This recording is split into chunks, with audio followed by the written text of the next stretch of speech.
ሰሜን ጎንደር ራስ ዳሽን ተራራ ላይ ድጓውን አስተማረ።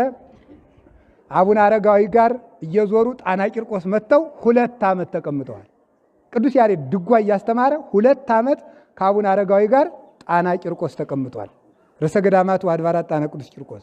ከዚህ ወጥተው ደግሞ ቤተልሔም ሂዷል። ዙራ አባ ሂዶ ደግሞ ዝማሬውን አስተምሯል። ዝማሬው ስለ ቁርባን ነው። ሌላውን ትተነዋል። እንግዲህ ለባለሙያዎች እንተዋለን።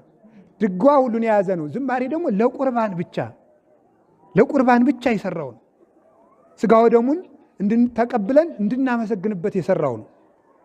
ይሄንን አድርጎ እዚህ 2 ዓመት አስተማረ። ደብረ ዳሞን አመሰገነ። አብሮ ተሰርታ ስትመረቅ የመረቃት ቅዱስ ያሬድ ነው።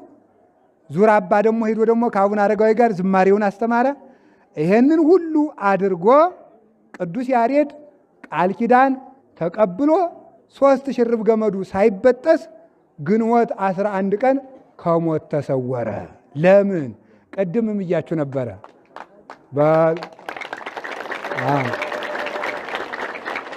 ሰው በሉ፣ ሰውነት በሉ፣ ሃይማኖት፣ ምግባር ይበጠሳሉ አይበጠሱም? ቅዱስ ያሬድ ንጹሕ ሰው ነው አይደለም? ሃይማኖት የለውም አለው? ምግባር የለውም አለው? ተበጠሰ? ምን አረገ? ሞት ሳይበጥሰው፣ የእድሜውን ገመድ ሞት ሳይበጥሰው ከሞት ተሰወረ። ሞት ያልነካው ለምን? 3 ሽርብ ገመድ ነው። ቅዱስ ያሬድ ብቻውን የጠቆመ ነጠላ አይደለም፣ ሁሉ ያለው ነው እኮ። እንደ ሮማን ፍሬ ሁሉ የተነባበረለት።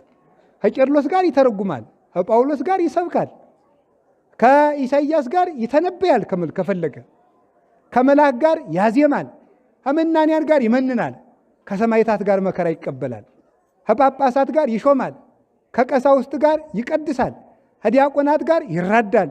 ቅዱስ ያሬድ ሁሉን የሆነ የቤተ ክርስቲያን ቅመም ነው። 3 ሽርብ ገመድ አይበጠስም። እኛም ሃይማኖት ምግባር ይዘን እንዳንበጠስ የቅዱስ ያሬድ ግዕዝ፣ ዕዝል፣ አራራይ የታጠቀች ቤተ ክርስቲያን እንዳትበጠስ ዜማው እንዳይቋረጥ የሥላሴ ፈቃድ ይሁን። ይቆየን። ወስብሐት ለእግዚአብሔር።